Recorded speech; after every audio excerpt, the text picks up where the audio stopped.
الحمد لله رب العالمين والعاقبة للمتقين والصلاة والسلام على رسوله محمد وعلى آله وأصحابه أجمعين وعلى من تبعهم بإحسان إلى يوم الدين. أما بعد فأعوذ بالله من الشيطان الرجيم. بسم الله الرحمن الرحيم. ورفعنا لك ذكرك صدق الله العظيم. بزرگان محترم اور میرے عزیز دوستوں اور بھائیوں، دنیا میں جتنے بھی انسان آئے ہیں ایک مخصوص وقت کے لیے آئے ہیں. اللہ تبارک و تعالیٰ کی مشیت کے مطابق زندگی گزاری ہے اور دنیا سے واپس تشریف لے گئے. جناب رسول اللہ صلی اللہ علیہ وسلم وہ واحد شخصیت ہیں جو دنیا میں جانے کے لیے نہیں آئے، بلکہ جب آپ آئے ہیں تو آپ کا ہر آنے والا لمحہ آپ صلی اللہ علیہ وسلم کو دنیا میں مزید غالب کرتا رہا ہے. قرآن کریم اس کو یوں تعبیر کرتا ہے وَرَفَعْنَا لَكَ ذِكْرَكَ کہ اے پیغمبر ہم نے آپ کے ذکر کو بلند کر دیا. ذکر کی بلندی کا یہ مطلب نہیں ہے کہ نبی کریم صلی اللہ علیہ وسلم کے زمانے میں اللہ تبارک و تعالی نے آپ کا ذکر بلند کر دیا اور پھر بس، یہ مطلب نہیں. ذکر کی بلندی کا مطلب یہ ہے کہ قیامت تک آنے والا ہر لمحہ، بلکہ قیامت کے بعد بھی تو ہر آنے والا لمحہ جناب رسول اللہ صلی اللہ علیہ وسلم کے مقام اور مرتبے کو بڑھاتا رہے گا. یہ مطلب ہے وَرَفَعْنَا لَكَ ذِكْرَكَ. گویا کہ جب آپ تشریف لائے ہیں تو اب آپ صلی اللہ علیہ وسلم ہی کا زمانہ ہے. قیامت تک، بلکہ قیامت کے بعد بھی دنیا ہو یا آخرت ہو، انسان ہو یا جنات ہو، پیغمبر ہو یا امتی ہو، سبھی نے جناب رسول اللہ صلی اللہ علیہ وسلم کی امامت اور آپ صلی اللہ علیہ وسلم کی قیادت میں زندگی بسر کرنی ہے. آپ صلی اللہ علیہ وسلم جب دنیا میں تشریف لائے تو آپ کا جو سب سے پہلا کمال دنیا پر ظاہر ہوا وہ آپ کی حسن صورت تھی کہ جب آپ تشریف لائے ہیں لوگوں نے آپ کو دیکھا ہے. خواتین جو اس وقت موجود تھیں انہوں نے آپ کے پر نور چہرے کو دیکھا ہے تو مبہوت ہو کر رہ گئیں، کیونکہ اب تک انہوں نے ایسی شخصیت، ایسا بچہ کبھی اپنی زندگی میں دیکھا نہیں تھا. بعد میں صحابہ کرام رضوان اللہ تعالی علیہم اجمعین آپ صلی اللہ علیہ وسلم کی حسن صورت کے بارے میں جب کچھ بیان کرتے تھے تو تمثیلات کا سہارا لیتے تھے. نبی کریم صلی اللہ علیہ وسلم کے حسن صورت کا ادراک کرنا یہ انسانی طاقت سے باہر تھا.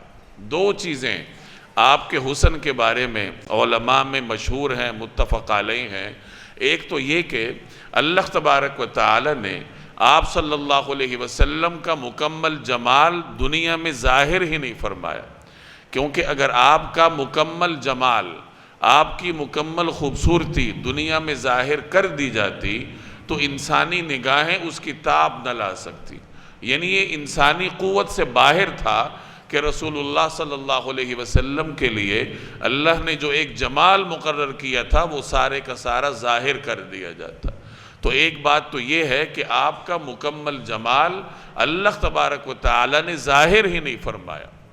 اور دوسری بات یہ کہ جتنا جمال آپ کا اللہ نے ظاہر کیا ہے اس کا ادراک کرنا یہ انسانی بس سے باہر تھا، یہ انسانی قدرت سے باہر تھا. صحابہ کرام آپ کو نگاہ بھر کر دیکھ نہیں سکتے تھے، آپ کا جلال اتنا تھا، چہرے پر انوارات اتنے تھے. ایک معروف صحابی ہیں غالباً عامر بن عاص رضی اللہ تعالیٰ عنہ یا کوئی اور صحابی کے بارے میں آتا ہے کہ جب ان کا انتقال ہونے لگا تو وہ اپنے ساتھ بیٹھے ہوئوں کو کہنے لگے کہ اگر کوئی مجھ سے پوچھ لے کہ نبی کریم صلی اللہ علیہ وسلم کا حلیہ بیان کرو تو میں بیان نہیں کر سکتا، حالانکہ میں نے آپ کے ساتھ سال ہا سال گزارے ہیں، آپ کے ساتھ سفر میں رہا ہوں، حضر میں رہا ہوں، مسجد نبوی میں آپ کی اقتداء میں نمازیں پڑھی ہیں، غزوات میں آپ کے ساتھ گیا ہوں، لیکن ہماری کبھی جرت ہی نہیں ہوئی کہ آپ کو نگاہ بھر کر دیکھیں. اس لیے اگر مجھ سے پوچھا جائے تو میں آپ صلی اللہ علیہ وسلم کا حلیہ مبارکہ بیان نہیں کر سکتا.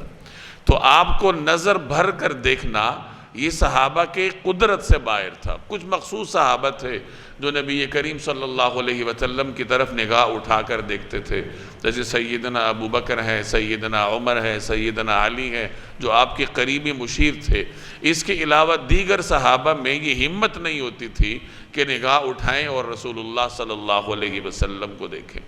ام معبد خزاعیہ رضی اللہ تعالی عنہ، یہ ایک بوڑھی خاتون ہے۔ مکہ سے مدینہ جائیں تو اس زمانے میں جو راستہ تھا اس میں قدید نامی بستی کے قریب ام معبد کا خیمہ تھا۔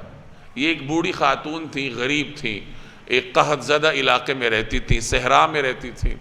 ان کے خیمے کی ٹوٹل کائنات بس چند چیزیں تھی، کوئی ٹوٹا پھوٹا برتن ہے، کوئی پرانا بستر ہے، کوئی دو چار بیمار سی دبلی پتلی بکریاں ہیں، ان کے خاوند تھے، اور اس طریقے سے یہ غربت کے عالم میں زندگی بسر کر رہے تھے۔ لیکن اللہ نے مہمان نوازی کا بڑا ملکہ اور بڑا شرف ان کو عطا کیا تھا کہ غریب ہیں لیکن مہمان جو بھی آتا وہ خالی ہاتھ نہیں جاتا تھا، جو کچھ ہوتا تھا پیش کر دیتی تھی، اور اپنی مہمان نوازی میں پورے عرب میں مشہور تھیں، کیونکہ وہ راستے پر تھیں، جو بھی وہاں سے گزرتا تھا ان کی مہمان نوازی سے لطف اندوز ہوتا تھا۔ نبی کریم صلی اللہ علیہ وسلم جب ہجرت کے لیے نکلتے ہیں، حضرت ابو بکر ساتھ تھے، حضرت ابو بکر کے غلام عامر آپ کے ساتھ تھے، اور ایک وہ تھا گائیڈ جو راہبر تھا جو راستہ دکھا رہا تھا، وہ ساتھ تھا۔ اب یہ مختصر سا قافلہ ہے، مکہ سے نکلتا ہے، غار ثور سے پھر مدینہ کی جانب روانہ ہوتا ہے۔ چلتے ہوئے حضرت ابو بکر صدیق کی صاحبزادی حضرت اسما نے کچھ کھانے کے لیے ساتھ کر دیا تھا، لیکن وہ کب تک ساتھ دیتا، وہ راستے میں ختم ہو گیا۔ تو جب ام معبد کا خیمہ قریب آیا تو ابو بکر صدیق ان کی مہمان نوازی سے واقف تھے، تو وہاں چلے گئے ام معبد کے ہاں، اور ان سے کہا کہ اگر کچھ کھانے پینے کے لیے ہے تو ہمیں دو، ہم مسافر ہیں، ہم آپ کو قیمت بھی ادا کر دیں گے۔ تو ام معبد کہنے لگیں کہ اگر میرے پاس کچھ ہوتا تو آپ کو کہنے کی ضرورت ہی نہیں تھی، آپ کے کہے بغیر میں لا کر حاضر کر دیتی، لیکن مسئلہ یہ ہے کہ اس وقت گھر میں کچھ بھی نہیں ہے۔ ایک کونے میں ایک بیمار سی لاغر بکری کھڑی تھی، تو پوچھا گیا کہ یہ کیوں یہاں کھڑی ہے؟ ام معبد نے کہا کہ باقی بکریاں چرنے کے لیے گئی ہیں، یہ بیمار ہے، نہ اس کے تھنوں میں دودھ ہے، نہ یہ چل سکتی ہے، ریوڑ کا ساتھ نہیں دے سکتی، اس لیے یہ یہاں موجود ہے۔ تو ان سے کہا گیا کہ اگر ہم اس بکری سے دودھ دوہ لیں تو پھر؟ ام معبد حیران ہو گئی کہ اس بکری میں دودھ کہاں سے آئے گا، اس میں تو دودھ کا قطرہ ہی نہیں ہے۔ تو اس نے کہا ٹھیک ہے، یہ بکری کھڑی ہے، اگر دودھ نکال سکتے ہو تو نکال لو، مجھے کیا اعتراض۔ نبی کریم صلی اللہ علیہ وسلم بکری کے پاس تشریف لے گئے۔ بکری نے جیسے ہی آپ کو دیکھا، آپ کے دست اقدس کا لمس اس نے محسوس کیا، تو اس نے اپنی ٹانگیں پھیلا لیں، جس طرح بکریاں ٹانگیں پھیلاتی ہیں دودھ دوہتے وقت۔ آپ صلی اللہ علیہ وسلم نے اللہ کا نام لے کر جب اس کا دودھ دوہنا شروع کیا اپنے دست اقدس سے، تو اس کے تھنوں میں دودھ آ گیا اور برتن دودھ سے لبریز ہو گیا۔ کئی مرتبہ آپ صلی اللہ علیہ وسلم نے بھر کر برتن دودھ نکالا، اور آپ نے ام معبد کو بھی پلایا، اپنے ساتھ والوں کو بھی پلایا، خود بھی نوش فرمایا، اور جاتے جاتے بھرا ہوا برتن دودھ کا ام معبد کے خیمے میں رکھ کے چلے گئے۔ اب شام کو ام معبد کا خاوند آتا ہے گھر، پوچھتا ہے کہ یہ دودھ کہاں سے آ گیا، ہمارے گھر میں تو کھانے کے لیے کچھ نہیں تھا۔ تو ام معبد نے کہا کہ اس طرح کچھ مسافر آئے تھے اور ایسے بابرکت تھے کہ اس بکری کے تھنوں کو ہاتھ لگایا تو اس کے خشک تھنوں میں دودھ آ گیا۔ اب اڑتی اڑتی خبریں اس کا خاوند سن چکا تھا۔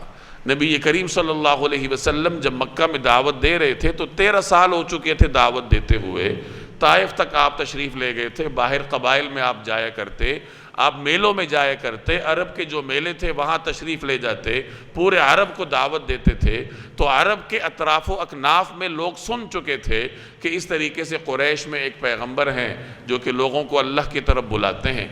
تو وہ ام معبد کے خاوند تھوڑے سے خبردار ہو گئے کہ کہیں یہ ان پیغمبر کی بات نہ کر رہی ہوں، تو انہوں نے پوچھا کہ ذرا ان مسافروں کا حلیہ تو بتاؤ کہ وہ کس حلیے کے مسافر تھے جو اتنے بابرکت تھے۔ ام معبد اب عرب خاتون تھی، صحرا میں رہتی تھی، صاف ستھری عربی تھی، تو انہوں نے بڑے ہی خوبصورت اور دل نشیں انداز میں جناب رسول اللہ صلی اللہ علیہ وسلم کے حسن کا نقشہ کھینچا کہ آپ کی آنکھیں اس طرح تھیں، آپ کا چہرہ انور اس طرح تھا، آپ کا قد مبارک اس طرح تھا۔ بہت ہی خوبصورت الفاظ میں معبد نے نبی کریم صلی اللہ علیہ وسلم کے حسن کا نقشہ اپنے خاوند کے سامنے بیان کیا، اور اللہ کا کرنا یہ ہوا کہ ان کے وہ الفاظ تاریخ میں محفوظ ہو گئے، اور آج تک حدیث کی کتابوں میں معبد کے نام سے، ان کی روایت سے وہ حدیث نقل کی جاتی ہے۔ اور نبی کریم صلی اللہ علیہ وسلم کا حلیہ مبارکہ جب بیان کیا جاتا ہے تو معبد اس خاتون کے بیان کے بغیر آپ کے حلیہ اور جمال کا بیان مکمل نہیں ہوتا۔ بعد میں ان کے بارے میں آتا ہے کہ یہ ہجرت کر کے اپنے خاوند کے ساتھ مدینہ تشریف لے گئی اور مسلمان ہو گئی۔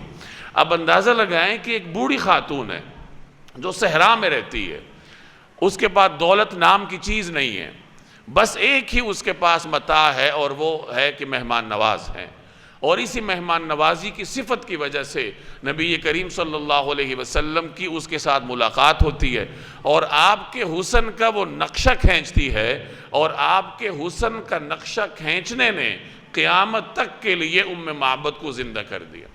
قیامت تک کا آنے والا حدیث کا طالب علم معبد کی زبانی نبی کریم صلی اللہ علیہ وسلم کے حلیہ مبارکہ کا بیان سنے گا، اور اس بوڑھی خاتون، صحرا نشین خاتون کو خراج تحسین پیش کرے گا کہ کیا الفاظ اللہ نے عطا کیے تھے، کیا لب و لہجہ عطا کیا تھا، اور بیان کرنے کا کیا ذوق اللہ نے عطا کیا تھا۔ اس سے ایک بات ہمیں یہ معلوم ہوئی کہ نبی کریم صلی اللہ علیہ وسلم کی سیرت کے ساتھ جو بھی وابستہ ہوتا ہے اللہ تبارک و تعالیٰ اسے بلندیاں عطا کرتے ہیں۔ اگر ایک صحرا نشین خاتون کو صرف آپ کے حلیہ مبارکہ کا نقشہ کھینچنے کی وجہ سے اللہ نے اتنا بلند مقام عطا کیا ہے، اور دیگر صحابہ کو بھی اسی طریقے سے اللہ نے نوازا ہے، تو اس کا مطلب یہ ہوا کہ نبی کریم صلی اللہ علیہ وسلم کی سیرت کے ساتھ، آپ کی تعریف بیان کرنے کے ساتھ، آپ کی ثناخوانی کے ساتھ جو آدمی جس درجے میں بھی وابستہ ہوتا ہے، اللہ تبارک و تعالی اس کے نام کو رہتی دنیا تک کے لیے زندہ کر دے۔ اس وقت بڑے بڑے سردار تھے، بڑے بڑے نواب تھے، بڑے بڑے امیر کبیر تھے، آج کوئی نہیں جانتا ان کو، لیکن معبد کا نام حدیث کی کتابوں میں زندہ ہے، قیامت تک زندہ رہے گا۔ تو معلوم کیا ہوا کہ حضور علیہ السلام کی سیرت یہ اتنا بلند مرتبہ ہے، اس کے ساتھ وابستہ ہونا، کہ جو وابستہ ہو گیا تو اس نے قیامت تک کے لیے اپنے آپ کو زندہ کر دی۔ تو یہ جناب رسول اللہ صلی اللہ علیہ وسلم کے جمال کا عالم ہے۔ اسی لیے ایک عربی کا شعر ہے، لو سمعوا فی مصر اوصاف خدہ لما بذلوا فی صوم یوسف من نخدی لوامی زلیخا لو رأین جبینہ لأثرن بالقطع القلوب علی الایدی، کہ اگر مصر والے نبی کریم صلی اللہ علیہ وسلم کے رخسار مبارک کے بارے میں سن لیتے تو پھر حضرت یوسف علیہ السلام کی بڑھ چڑھ کر قیمتیں نہ لگاتے، اور زلیخا کو ملامت کرنے والی خواتین اگر نبی کریم صلی اللہ علیہ وسلم کی جبین مبارک کو دیکھ لیتی تو وہ اپنے ہاتھ کاٹنے کی بجائے اپنے دل کے ٹکڑے ٹکڑے کر ڈالتے۔ اس طریقے سے حسن و جمال اللہ تبارک و تعالی نے نبی کریم صلی اللہ علیہ وسلم کو عطا کیا تھا۔ آپ علیہ السلام کا کمال یہ تھا کہ اللہ نے آپ کو سر مبارک سے لے کر پاؤں مبارک تک ایک ایک عضو کا جمال اور کمال عطا کیا تھا۔ ایک ہوتا ہے حسن، حسن کہتے ہیں چہرے کی خوبصورتی کو، عموماً ہمارے ہاں جب خوبصورتی بیان ہوتی ہے تو چہرے کی خوبصورتی بیان ہوتی ہے۔ نبی کریم صلی اللہ علیہ وسلم کو اللہ نے جمال عطا کیا تھا۔ جمال کا مطلب یہ ہے کہ سر سے لے کر پاؤں تک جسم کا ہر عضو وہ اپنے اعتدال میں، اپنی بناوٹ اور مضبوطی میں اور اپنی خوبصورتی میں اپنی مثال آپ ہو۔ یہی وجہ ہے کہ جب صحابہ آپ کی خوبصورتی کو بیان کرتے ہیں تو آپ کے ایک ایک عضو مبارک کی خوبصورتی بیان ہوتی ہے۔ کیا کبھی تاریخ میں کسی اور شخصیت کے بارے میں آپ نے پڑھا کہ اس کے مختلف اعضاء کی خوبصورتی کسی نے بیان کی؟ یہ تاریخ کی واحد شخصیت ہیں جناب رسول اللہ صلی اللہ علیہ وسلم، کہ ان کے ایک ایک عضو مبارک کی خوبصورتی صحابہ نے بیان کی۔ آپ کے سر مبارک کی خوبصورتی بیان کی ہے، آپ کے بالوں کی خوبصورتی بیان کی ہے کہ ہلکا سا گونگریالہ پن لیے ہوئے تھے، نبی کریم صلی اللہ علیہ وسلم کے بالوں کی لمبائی کے بارے میں صحابہ کرام کی روایات موجود ہیں۔ 3 طرح کی روایات ہیں۔ ایک روایت نصف کانوں کے نصف تک ہے، ایک روایت کانوں کی لو تک ہے، اور ایک روایت کندھوں تک ہے۔ مختلف اوقات میں آپ صلی اللہ علیہ وسلم نے مختلف طریقے سے بال رکھیں، تو جس صحابی نے جس طریقے سے آپ صلی اللہ علیہ وسلم کو دیکھا ہے تو اس نے اسی طریقے سے روایت کر دی۔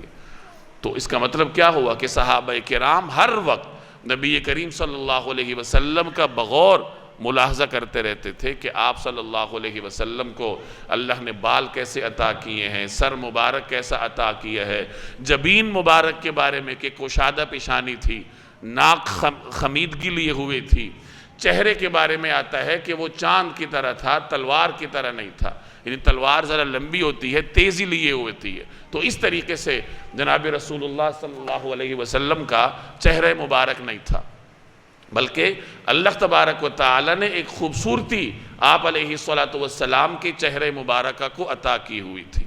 آپ کے دندان مبارک کے بارے میں صحابہ کرام کی روایات موجود ہیں کہ کس طریقے سے آپ کے دندان مبارک میں چمک ہوتی تھی، اولوں کی طرح چمکتے تھے۔ بعض صحابہ کرام کی یہ روایت بھی موجود ہے کہ جب نبی کریم صلی اللہ علیہ وسلم مسکراتے تھے تو آپ کے دندان مبارک کی چمک سامنے دیوار پر جا پڑتی تھی۔ آپ علیہ السلام کے کندھوں کے بارے میں صحابہ کرام کی روایات موجود ہیں کہ آپ کو کس طریقے سے خوبصورت کندھے اللہ نے عطا کیے تھے۔ بعض روایات میں آتا ہے کہ آپ صلی اللہ علیہ وسلم کے کندھے گولائی لیے ہوئے تھے اور انتہائی خوبصورت تھے۔ ایک صحابی روایت کرتے ہیں کہ اگر کبھی ہوا چلتی اور آپ صلی اللہ علیہ وسلم کے مبارک کندھوں پر سے چادر ہٹ جاتی تو ہمیں ایسا لگتا جیسے ہم آپ کے کندھے نہیں بلکہ چاند کا ٹکڑا دیکھ رہے ہیں۔ اس طریقے سے آپ کے کندھے گولائی لیے ہوئے اور چمکدار ہوتے تھے۔ آپ کے گردن مبارک کے بارے میں صحابہ کرام کی روایات ہیں کہ وہ ایسی لگتی تھی جیسے چاندی سے تراشی ہوئی سراہی ہو۔ آپ کے کندھوں اور آپ کے گردن مبارک کے درمیان فاصلہ تھا، اور اس فاصلے کی وجہ سے آپ کا سینہ چوڑائی کی طرف مائل تھا، اور آپ کی اس حیت نے نبی کریم صلی اللہ علیہ وسلم کے اندر ایک جلال رکھا ہوا تھا۔ جب آپ چلتے تھے تو آپ کی چال کو بھی صحابہ نے بیان کیا ہے کہ نبی کریم صلی اللہ علیہ وسلم کی چال کیسے تھی۔ ایک روایت میں آتا ہے کہ جب آپ چلتے تھے تو قدم ایسی مضبوطی کے ساتھ رکھتے تھے جیسے کوئی آدمی بلندی سے اترائی کی طرف آ رہا ہو۔ جب آپ بلندی سے نیچے کی طرف آئیں گے تو قدم مضبوطی کے ساتھ رکھے جاتے ہیں کہ کہیں آدمی گر نہ جائے۔ تو اس طریقے سے آپ صلی اللہ علیہ وسلم کی عام چال تھی۔ آپ نہ زیادہ تیز چلتے تھے نہ زیادہ آہستہ چلتے تھے، چال آپ کی میانہ رو تھی، لیکن آپ کی کرامت اور معجزہ یہ تھا کہ کوئی صحابی آپ سے آگے نہیں بڑھ سکتا تھا۔ آپ اپنی درمیانی چال سے چلتے تھے اور صحابہ آپ کے ساتھ دوڑنے مائل چال کے ساتھ چلتے تھے، لیکن پھر بھی آپ کا ساتھ نہیں دے سکتے تھے۔ آپ کا قد کوئی بہت زیادہ لمبا نہیں تھا، اللہ نے آپ کو معتدل قد عطا کیا تھا، نہ زیادہ لمبا ہے نہ چھوٹا ہے بلکہ اعتدال لیے ہوئے ہے، لیکن صحابہ کی مجمع میں آپ سب سے بلند نظر آتے تھے۔ جب آپ تشریف فرما ہوتے تھے تو آپ ہی سب سے نمایاں نظر آتے تھے۔ یہ اللہ تبارک و تعالی نے جناب رسول اللہ صلی اللہ علیہ وسلم کو امتیازی صفات عطا کی ہوئی تھی۔ تو یہ آپ کے بے شمار کمالات تھے، جن میں سے یہ ایک کمال میں عرض کر رہا ہوں کہ اللہ نے کس طریقے سے آپ علیہ السلام کو بے مثال حسن عطا کیا ہوا تھا۔ لیکن بات یہ ہے کہ یہ آپ کے وہ کمالات ہیں کہ جن کی اطاعت کرنا ہمارے بس میں نہیں ہے، ہماری قدرت میں نہیں ہے۔ رسول اللہ صلی اللہ علیہ وسلم کی طرح جبین لانا یہ انسانی طاقت سے باہر ہے، آپ کی طرح خوبصورت چہرہ لانا یہ بشری قدرت سے باہر ہے، آپ کی طرح کے آبدار چمکدار دانت لانا یہ انسان کی طاقت سے باہر ہے۔ آپ علیہ السلام کا ہاتھ مبارک انتہائی خوشبودار ہوا کرتا تھا، ٹھنڈا ہوا کرتا تھا۔ صحابہ کہتے ہیں کہ جب آپ سے ہاتھ ملایا جاتا تو ایسا لگتا تھا جیسے برف کے اولوں کی طرح آپ کا ہاتھ ٹھنڈا ہے، اور خوشبودار اتنا ہوتا تھا جیسے کوئی عطار کی ڈبیا سے ابھی آپ نے نکالا ہو، یعنی جیسے ابھی آپ نے مشک اور خوشبو سے ہاتھ نکالا ہو، اس طریقے سے آپ کے ہاتھ میں خوشبو اور ٹھنڈک تھی۔ اب یہ لے کر آنا آج کے کسی انسان کے بس میں نہیں۔ تو یہ تو آپ کے وہ کمالات تھے جن میں اللہ نے آپ کو یکتا بنایا تھا، کہ اس کی مثال لانا اللہ نے کسی انسان کی قدرت میں ہی نہیں دیا۔ ہمارا اصل کمال یہ ہے کہ ہم نبی کریم صلی اللہ علیہ وسلم کے طرز عمل کو اپنائیں، کہ جو آپ کا طرز عمل تھا، آپ نے زندگی گزار کر دکھائی ہے، اللہ کی بندگی آپ نے کی ہے، اللہ کی اطاعت آپ نے کی ہے، اتنی لمبی لمبی نمازیں آپ نے پڑھی ہیں کہ آپ کے قدمین شریفین پر ورم آ جاتا تھا، روزے آپ نے کثرت سے رکھے ہیں، اللہ کا ذکر کثرت سے کیا ہے، آپ صلی اللہ علیہ وسلم پر اللہ نے قرآن اتارا ہے، وہ آپ نے لوگوں کو سنایا ہے۔ تو یہ جو اللہ کی بندگی نبی کریم صلی اللہ علیہ وسلم نے امت کو کر کے دکھائی ہے، تو اس بندگی کی پیروی کرنا یہ میرے اور آپ کی ذمہ داری۔ اس طرح کی بندگی کرنا ہمارے بس میں نہیں ہے، لیکن اس طرح کی بندگی کی کوشش کرنا اور کسی درجے میں آپ صلی اللہ علیہ وسلم کی کہ اسوہ حسنہ پر، آپ کی عبادت کے طریقے پر عمل کرنا، اپنی زندگی میں نافذ کرنا، یہ میرے اور آپ کی ذمہ داری۔ اسی طرح آپ نے لوگوں میں زندگی گزاری، ایک باپ کی طرح بھی زندگی آپ نے گزاری۔ اب والدین کا کام ہے کہ حضور صلی اللہ علیہ وسلم کی حیات مبارکہ کے اس حصے کو پڑھیں جس میں آپ نے اپنی اولاد کی تربیت کی ہے، اپنی صاحبزادیوں کی تربیت کی، اپنے نواسوں کی تربیت کی۔ ایک بیٹے کی حیثیت سے بھی آپ نے زندگی گزاری۔ آپ صلی اللہ علیہ وسلم کے اپنے والدین تو حیات نہیں تھے، آپ کے والد ماجد آپ کی ولادت سے پہلے دنیا سے تشریف لے گئے، آپ کی والدہ ماجدہ محض 6 برس کی عمر تھی آپ کی جب دنیا سے تشریف لے گئے۔ اب بیٹے کی حیثیت سے اگر کسی آدمی نے زندگی گزارنی ہو تو وہ نبی کریم صلی اللہ علیہ وسلم کے اس طرز عمل کو دیکھے گا جو آپ نے حضرت ام ایمن، حضرت حلیمہ سعدیہ کے ساتھ اپنایا ہے۔ حضرت ام ایمن یہ وہ مبارک خاتون ہیں، یہ وہ واحد مبارک خاتون ہیں جنہوں نے نبی کریم صلی اللہ علیہ وسلم کی ولادت سے لے کر آپ کے دنیا سے پردہ فرمانے تک آپ کی پوری زندگی کو دیکھا ہے، اور اس کمال میں ان کے ساتھ کوئی شریک نہیں ہے، کیونکہ آپ کے بچپن کو بھی انہوں نے دیکھا ہے۔ ام ایمن یہ حبشہ سے تعلق رکھتی تھی اور آپ کے والد ماجد کی خادمہ کی حیثیت سے آپ کے گھر میں تھی۔ تو جب آپ کے والد ماجد دنیا سے تشریف لے گئے، آپ کی ولادت ہوتی ہے تو ام ایمن گھر میں ہے اور آپ کی ابتدائی طور پر خدمت کر رہی ہیں۔ آپ کی والدہ ماجدہ آپ کو لے کر سفر پر جاتی ہیں، ام ایمن ساتھ ہیں۔ آپ کی والدہ کا انتقال ہوتا ہے، ام ایمن ساتھ ہیں، اور واپس آپ کو ام ایمن لے کے آتی ہیں۔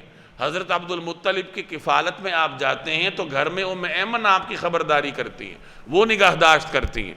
جب آپ حضرت ابو طالب کی کفالت میں گئے تو پھر بھی گھر میں حضرت ابو طالب کے گھر میں ام ایمن آپ کی خبرداری کرتی تھی، وہ آپ کی نگہبانی اور نگہداشت کرتی تھی۔ یعنی جہاں جہاں آپ تشریف لے گئے ام ایمن آپ کے ساتھ ہیں، اور بعد میں جب آپ نے نبوت کا اعلان فرمایا تو ام ایمن مسلمان ہوتی ہیں۔ پھر رسول اللہ صلی اللہ علیہ وسلم اب ان کی ذمہ داریاں ادا کرتے ہیں۔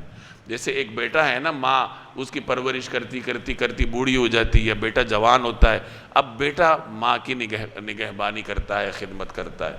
جب رسول اللہ صلی اللہ علیہ وسلم جوان ہوتے ہیں، حضرت خدیجہ کے گھر میں حضرت خدیجہ کے ساتھ آپ کا نکاح ہوتا ہے تو ام ایمن کو آپ اپنے ساتھ رکھتے ہیں، اور پھر آپ صلی اللہ علیہ وسلم نے حضرت ام ایمن کا نکاح کروا دی۔ اب بعد میں ام ایمن نے ہجرت کی اور حضور صلی اللہ علیہ وسلم پر ایمان لانے والی اولین خواتین میں سے ہیں۔ تو الغرض آپ علیہ السلام کی شروع سے لے کر آخر تک آپ کی حیات مبارکہ کو قریب سے دیکھنے والی خاتون حضرت ام ایمن ہے۔ یہ ایسی یعنی اللہ نے ان کو بے مثال سعادت عطا فرمائی تھی۔ نبی کریم صلی اللہ علیہ وسلم ان کا کتنا خیال کرتے تھے، ایک چھوٹے سے واقعے سے آپ کو اندازہ ہو جائے گا۔ آپ صلی اللہ علیہ وسلم نے صحابہ کے درمیان مواخات کروائی تھی۔ آپ جانتے ہیں کہ جب مہاجرین مکہ سے مدینہ ہجرت کر کے گئے تو ان کے پاس کچھ نہیں تھا۔ مدینہ منورہ کے جو مقامی لوگ تھے انہوں نے ان کو جگہ دی، گھر میں جگہ دی، کاروبار میں جگہ دی۔ انصار کاشتکار تھے، زمینوں میں جگہ دی، اور مختلف انصاریوں نے مہاجرین کو درخت دیے کہ جی یہ میرے 10 درخت ہیں کھجور کے، 5 آپ لے لیں، ان کی خبرگیری کرتے رہیں، پھل سے فائدہ اٹھائیں۔ ایسے درخت انہوں نے دے دیے تھے۔ اسی طریقے سے درخت حضرت انس کی والدہ نے جناب رسول اللہ صلی اللہ علیہ وسلم کی خدمت میں پیش کیے تھے، آپ صلی اللہ علیہ وسلم نے حضرت ام ایمن کو عطا کیے تھے، تو وہ ان سے فائدہ اٹھاتی تھی۔ اب یہ سلسلہ چلتا رہا، جب اللہ نے صحابہ کرام کو فتوحات عطا فرمائی، یہودیوں کے قلعے فتح ہو گئے، بعد میں خیبر فتح ہو گیا، مال غنیمت کثرت سے آ گیا، تو آپ صلی اللہ علیہ وسلم نے مہاجرین کو جب کثرت سے مال غنیمت عطا فرمایا اور مہاجرین خود کفیل ہو گئے، تو انہوں نے انصار کے دیے ہوئے درخت لوٹانے شروع کر دیے۔ ظاہر ہے وہ عرب تھے، غیور لوگ تھے کہ آپ لوگوں نے ہمیں گزارے کے لیے دیے تھے، اب اللہ نے ہمیں غنیمت سے حصہ عطا کیا ہے، ہم خود اپنا گزر بسر کر سکتے ہیں، اپنے درخت اپنا مال واپس لے لیجئے۔ تو حضرت انس کی والدہ نے حضور علیہ السلام کو درخت عطا کیے تھے، درخت پیش کیے تھے، تو انہوں نے آپ سے درخواست کی کہ یا رسول اللہ وہ درخت سب کو واپس مل رہے ہیں تو مجھے بھی واپس دے دیجئے۔ تو آپ نے ام ایمن سے فرمایا کہ درخت واپس کر دو۔ انہوں نے کہا میں نے تو نہیں کرنا ہے، بزرگ خاتون تھی، انہوں نے کہا میں نے تو نہیں کرنا ہے۔ اور جو مانگنے والی خاتون تھی ان کے بیٹے حضرت انس تھے، تو حضرت ام ایمن حضرت انس کو گریبان سے پکڑ کر جھنجھوڑنے لگی۔ مطلب یہ تھا کہ تمہاری اماں درخت کیوں مانگ رہی ہے، میں نے نہیں دینے۔ رسول اللہ صلی اللہ علیہ وسلم ان کی دلجوئی فرماتے رہے کہ دے دو دے دو، انہوں نے کہا میں نے نہیں دینے۔ اب ظاہر ہے وہ آپ کی والدہ کی طرح تھی، آپ ان کو والدہ کہا کرتے تھے، اب آپ ان کی دلجوئی فرما رہے ہیں کہ اچھا میں تمہیں اس کے بدلے میں اور درخت دے دیتا ہوں، وہ نہ مانی۔ بالآخر طے یہ پایا کہ حضور صلی اللہ علیہ وسلم ان کو ہر درخت کے بدلے میں 20 درخت دیں گے۔ پھر وہ راضی ہوئی کہ اچھا میں اگر حضرت انس کی والدہ کو 5 درخت واپس کروں تو آپ نے مجھے 100 درخت دینے۔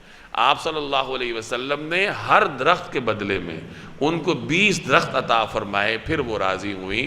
تو یہ تھی آپ کی طرف سے دلجوئی کہ آپ نے کس طریقے سے حضرت ام ایمن کے دلجوئی فرمائی۔ حضرت حلیمہ سعدیہ آپ کی دائی خاتون ہیں، وہ جب آپ کے پاس آئی ہیں تو آپ نے ان کے لیے اپنی چادر بچھائی، ان کے استقبال کے لیے کھڑے ہوئے۔ آپ کے رضائی والد حضرت حارث حضرت حلیمہ سعدیہ کے شوہر تھے، وہ جب آپ کی خدمت میں حاضر ہوئے تو آپ نے ان کا بھی کھڑے ہو کر استقبال فرمایا، ان کو اپنی مبارک چادر پر بٹھایا۔ تو یہ آپ کا اسوہ حسنہ بیٹوں کے لیے بیٹیوں کے لیے ایک روشن مینار کی طرح ہے کہ اپنے والدین کے ساتھ کس طریقے سے طرز عمل رکھا جاتا ہے، بالخصوص اپنے بوڑھے والدین کی دلجوئی کس طریقے سے کی جاتی ہے، ان کی دل شکنی سے گریز کیا جاتا ہے، جیسے رسول اللہ صلی اللہ علیہ وسلم نے حضرت ام ایمن کی دلجوئی کا اہتمام فرمایا۔ یہ تو میں نے ایک واقعہ آپ کو سنا ہے، ورنہ اور بھی واقعات ہیں کہ آپ اپنے چچا کے ساتھ کیسے پیش آتے تھے، چچا کو آپ والد کی طرح کہا کرتے تھے۔ ایک مرتبہ حضرت عباس سے زکوٰۃ کا مطالبہ کیا گیا، اس زمانے میں زکوٰۃ سرکاری طور پر ادا ہوتی تھی، حضرت عمر مامور تھے زکوٰۃ جمع کرنے پر، انہوں نے زکوٰۃ کا مطالبہ کیا تو حضرت عباس نے کہا میں نے نہیں دینی۔ تو نبی کریم صلی اللہ علیہ وسلم نے حضرت عمر سے فرمایا کہ عباس کی جگہ زکوٰۃ میں ادا کروں گا، اور عمر کیا تم جانتے نہیں ہو کہ آدمی کا چچا اس کے والد کی طرح ہوتا ہے، یعنی یہ میرے والد کی طرح ہیں، تو ان کی جو زکوٰۃ ہے وہ میرے ذمہ ہے، تو وہ مجھ سے لے لو، میں ادا کروں گا۔ تو اس طریقے سے رسول اللہ صلی اللہ علیہ وسلم نے اپنے چچا کے ساتھ اپنے جن خواتین نے آپ کی پرورش کی تھی ان کے ساتھ طرز عمل رکھا ہے۔ حضرت ابو طالب کو آپ ہمیشہ چچا جان کہہ کر پیار سے، ادب سے، احترام سے مخاطب فرماتے تھے۔ تو جیسے میں نے عرض کیا کہ اس میں اولاد کے لیے ایک اسوہ حسنہ ہے، ان کے لیے ایک طرز عمل کا راستہ ہے کہ اپنے والدین کے ساتھ، اپنے بزرگوں کے ساتھ، اپنے بڑوں کے ساتھ کس طریقے سے طرز عمل رکھا جاتا ہے۔ اس کے علاوہ آپ کو سیرت سے اور چھوٹی چھوٹی ایسی چیزیں ملیں گی کہ لوگوں کو اظہار ثانی سے کیسے بچایا جاتا ہے، پڑوسیوں کا خیال کیسے رکھا جاتا ہے، آپ کسی کے ساتھ سفر کر رہے ہیں اس کا خیال کیسے رکھا جاتا ہے۔ آپ نے لوگوں کے احساسات کا اس قدر خیال کیا ہے کہ ایک طرف آپ نے مسلمانوں کو حکم دیا کہ ایک دوسرے کو سلام کیا کرو، سلام کے آپ نے نیکیاں بیان کی کہ سلام کا یہ اجر ہے، پھر مصافحے کا الگ سے اجر بیان کیا کہ جب دو مسلمان آپس میں مصافحہ کرتے ہیں، ہاتھ ملاتے ہیں تو ان کے گناہ جھڑتے ہیں، تو یہ آپ نے ان کا اجر بیان کیا۔ لیکن آپ اندازہ لگائیں کہ دوسرے مسلمانوں کے احساسات کا حضور علیہ السلام کو کتنا خیال تھا۔ کچھ مقامات ایسے ہوتے ہیں جب انسان پر کسی کا سلام بوجھ ہو جاتا ہے۔ آپ کھانا کھا رہے ہیں، آپ کے منہ میں لقمہ ہے، ایک آدمی آ کر آپ کو السلام علیکم کہتا ہے، اب آپ پریشان ہوں گے کہ اب میں لقمہ کھاؤں کہ اس کو جواب دوں، پریشانی سے گزریں گے۔ ایسے موقع پر آپ نے سلام کرنے سے منع کیا۔ کچھ مقامات ایسے ہیں جہاں آپ نے منع کیا ہے کہ ان مقامات پر کسی کو سلام نہیں کرنا۔ کوئی کھانا کھا رہا ہے، سلام نہیں کرنا۔ کوئی واش روم میں ہے، اس کو سلام نہیں کرنا۔ کوئی عبادت کر رہا ہے، اس کو سلام نہیں کرنا۔ کوئی تلاوت کر رہا ہے، اس کو سلام نہیں کرنا۔ یعنی سلام اپنی جگہ ایک اجر رکھتا ہے، لیکن جہاں سلام سے کسی مسلمان کو تنگی ہوتی ہے تو وہاں آپ کو منع کیا گیا کہ سلام نہیں کرنا۔ مصافحہ کرنا باعث اجر ہے، لیکن جہاں آپ کا مصافحہ دوسرے کے لیے باعث اذیت بن جائے وہاں مصافحہ منع ہے۔ جیسے میرے ہاتھ گیلے ہیں اور میں آ کر آپ کے ہاتھوں میں ہاتھ گھسیڑ دوں، آپ کو مصیبت میں ڈال دوں گا۔ اب آپ پریشان ہوں گے کہ پتہ نہیں میرے ہاتھوں کو کس طرح کا پانی لگا ہے۔ لوگوں کی طبیعتوں میں نفاست ہوتی ہے، اور پھر بالآخر آپ کو اٹھ کر جانا پڑے گا اور ہاتھ دھونے پڑیں گے۔ اب میں نے تو آپ کے ساتھ ہاتھ ملا کر پتہ نہیں گناہ دھلوائے یا نہیں دھلوائے، لیکن آپ کو ہاتھ دھونے پر میں نے مجبور کیا۔ کچھ لوگوں کو تھوڑی سی بیماری ہوتی ہے کہ ہاتھ پر پسینہ آ جاتا ہے، لیکن وہ دوسرے کا خیال نہیں کریں گے اور اس کے ہاتھوں میں ہاتھ زبردستی گھسیڑیں گے۔ اب یہ چھوٹی چھوٹی چیزیں ہیں جو جناب رسول اللہ صلی اللہ علیہ وسلم نے ہمیں سکھائی ہیں۔ آپ کے ہاتھ میں کپ ہوگا اور ایک مسلمان آئے گا اور بڑے ادب سے ہاتھ بڑھا دے گا، اب آپ مصیبت میں پڑیں گے کہ اب میں کپ اٹھا کے رکھوں پھر اس کے ساتھ ہاتھ ملاؤں۔ یہ آداب ہمیں سیکھنے پڑیں گے نا، اور یہ رسول اللہ صلی اللہ علیہ وسلم کی سیرت ہمیں سکھاتی۔ ہمارے استاد سے دنیا سے رخصت ہو گئے، مفتی رفیع عثمانی رحمہ اللہ، ان کے مزاج میں بہت نفاست تھی اور دوسروں کی تربیت کرتے تھے ٹھوک بجا کے۔ ایک مرتبہ بارش ہو رہی تھی مسجد کے باہر، تو وہ مسجد سے تشریف لائے، ان کے ہاتھ میں چھتری تھی، ایک ہاتھ میں تسبیح تھی۔ اب ایک ہاتھ میں تسبیح ہے، ایک ہاتھ میں چھتری ہے۔ ایک طالب علم گیا اور بڑے ادب سے اس نے ہاتھ بڑھا دیے۔ اب حضرت اطمینان سے کھڑے ہیں، اس کو دیکھ رہے ہیں، اس کے ہاتھ آگے ہیں۔ 2-3 سیکنڈ ذرا وقفہ کیا ہے تاکہ اس کو تنبیہ ہو، پھر بڑے ہی پیار سے اس کو کہتے ہیں اب مجھے بتاؤ میں تمہیں کون سا ہاتھ دوں؟ یعنی میرے ایک ہاتھ میں چھتری ہے، ایک ہاتھ میں تسبیح ہے، کوئی تیسرا ہاتھ میرا ہے نہیں، تو جب میرا کوئی ہاتھ فارغ نہیں ہے تو ہاتھ کیوں بڑھا رہے؟ اب عام لوگوں کو پتہ نہیں ہوتا، یعنی ہم ان آداب سے لا علم ہوتے ہیں، ہم سب ان آداب سے لا علم ہوتے ہیں نا۔ یہاں مسجد میں بے شمار مواقع پر ہم دیکھتے ہیں کہ ایک آدمی آتا ہے، وضو کر کے آتا ہے، ہاتھ گیلے ہوتے ہیں، اور یہاں دوسرے آدمی کو وہ مصافحہ کر کے مصیبت کا شکار کر دیتے ہیں۔ اور کرونا کے زمانے کے بعد لوگ ویسے حساس ہو گئے۔ تو یہ چھوٹی چھوٹی چیزیں ہوتی ہیں، ادب کی چیزیں ہیں، یہ ہم نے سیکھنی ہے۔ کہیں ایسا نہ ہو کہ میں تو ثواب کما رہا ہوں، اگلے آدمی کو مصیبت کا شکار بنا دوں۔ ایک آدمی مسجد میں تلاوت کر رہا ہے، باہر سے آپ آئیں السلام علیکم، بعض لوگوں کی عادت ہوتی ہے نا اونچی آواز سے سلام کرنے کی۔ اب وہ تلاوت کرنے والے کو آپ نے مصیبت میں ڈال دیا کہ وہ تلاوت کرے یا آپ کو سلام کا جواب دے، تو مسجد میں خاموشی سے آ کے بیٹھ جائیں۔ ہاں اگر کوئی آپ کے ساتھ بیٹھا ہے، وہ فارغ ہے، آپ اس کو آرام سے سلام کر لیں۔ اونچی آواز سے سلام کرنا کہ ساری مسجد گونج جائے، یہ کوئی ضروری ہے کہ کوئی نماز پڑھ رہا ہے، کوئی تلاوت کر رہا ہے، کوئی ذکر کر رہا ہے، اب پتہ نہیں آپ کو نیکی ملی یا نہیں ملی، لیکن سب کو آپ نے کیا کر دیا؟ ایک مرتبہ مخل ہو گئے آپ سب کے کاموں میں۔ تو یہ بڑے چھوٹی درجے کے آداب ہیں، لیکن ان کا اثر بڑا دور رس ہوتا ہے۔ تو سلام کا طریقہ یہ ہے کہ اگر آپ کے ہاتھ گیلے ہیں تو آپ دوسرے کو زبان سے سلام کر لیں، ہاتھ سے کریں ہی نہ۔ یا آپ کے ہاتھ گیلے نہیں ہیں، دوسرے کے ہاتھ میں گلاس ہے یا اس کے ہاتھ میں کپ ہے یا اس کا ہاتھ مصروف ہے، تو آپ اس کو زبان سے سلام کر لیں، السلام علیکم کہہ دیں۔ ہاتھ ملانا اس وقت کوئی ضروری نہیں ہے۔ اس طرح اگر دوسرا تلاوت کر رہا ہے، ذکر کر رہا ہے، کھانا کھا رہا ہے، تو زبان سے بھی اس کو سلام نہ کریں۔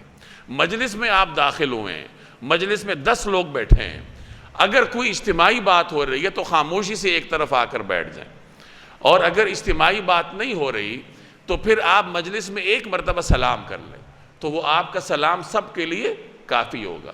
یعنی یہ کوئی ضروری نہیں ہے کہ آپ ہر آدمی کو الگ سے جا کر کیا کر دیں؟ سلام کریں۔ تو یہ معمولی درجے کے آداب ہوتے ہیں جو کہ جناب رسول اللہ صلی اللہ علیہ وسلم کی سیرت سے ہمیں معلوم ہوتے ہیں، اور یہ ہم نے سیکھنا ہے۔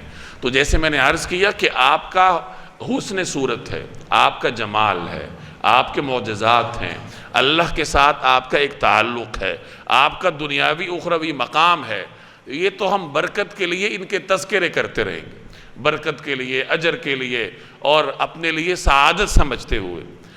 لیکن جو آپ کا طرز عمل ہے، آپ کا اسوہ حسنہ ہے، آپ کی سیرت مبارکہ ہے، اس پر ہم عمل کی کوشش کریں گے، صرف بیان تک نہیں رہیں گے، اور یہ چھوٹی چھوٹی چیزوں سے عمل کرنا شروع کریں گے کہ میرے کسی عمل سے دوسرے کو تکلیف نہ ہو، دوسرے کو اذیت نہ ہو، اور اللہ کی بندگی جس طریقے سے جناب رسول اللہ صلی اللہ علیہ وسلم نے امت کو کر کے دکھائی ہے، تو اس طریقے سے بندگی میں نے اور آپ نے کرنی۔ تو یہ سیرت طیبہ کا پیغام ہے۔ تو کوشش کرنی چاہیے کہ ہم میں سے ہر آدمی نبی کریم صلی اللہ علیہ وسلم کی سیرت کا مطالعہ کرے، آپ کی سیرت پر کوئی نہ کوئی کتاب ہمارے مطالعے میں ہونی چاہیے۔ یہ ربیع الاول کے دنوں میں عام طور پر مسلمان حضور صلی اللہ علیہ وسلم کی سیرت کی طرف مائل ہوتے ہیں، تو صرف محافل میں شرکت پر گزارا نہیں کرنا چاہیے۔ محافل میں شرکت کرنا، نعت سننا، بیان سننا، یہ بھی باعث اجر ہے، لیکن یہ صرف آپ کو ترغیب دینے کے لیے ہے کہ سیرت کا مطالعہ شروع کر دیں۔ صرف اس پر اکتفا مناسب نہیں ہوتا، بلکہ آگے بڑھنا ہوتا ہے۔ حضور صلی اللہ علیہ وسلم کی سیرت مطہرہ کا ایک مرتبہ مطالعہ ضروری ہے۔ ان بچوں نے ماشاءاللہ پچھلے 3 دنوں میں یہاں سیرت کی کلاسز لی ہیں۔ 3 دنوں میں ظاہر ہے کہ سیرت پڑھائی تو نہیں جاتی، لیکن بہرحال نبی کریم صلی اللہ علیہ وسلم کی سیرت مبارکہ ایک خاکہ ان بچوں کے سامنے گزر گیا ہے۔ تو جہاں یہ پہلے بالکل سیرت سے لا علم تھے، اب انہیں تھوڑا بہت تصور ہو گیا ہوگا کہ مکی زندگی کیا ہے، مدنی زندگی کیا ہے، غزوات کیا ہے، حجۃ الوداع کیا ہے، آپ صلی اللہ علیہ وسلم کی سیرت کا پیغام کیا ہے۔ تو یہ بچے اس حوالے سے ہم سے بہتر ہیں کہ انہوں نے کم از کم اس عمر میں سیرت کی ایک کلاس کیا کر لی، لے لی، اور ہم میں سے بہت سارے ایسے ہوں گے کہ نہیں لی ہوگی۔ تو کوشش کریں کہ ہم سب کو سیرت کے بارے میں اپنی زندگی میں کچھ نہ کچھ پڑھنا چاہیے، آگے بڑھنا چاہیے، اور اس پر عمل کی کوشش کرنی چاہیے۔ وآخر دعوانا ان الحمد للہ رب العالمین۔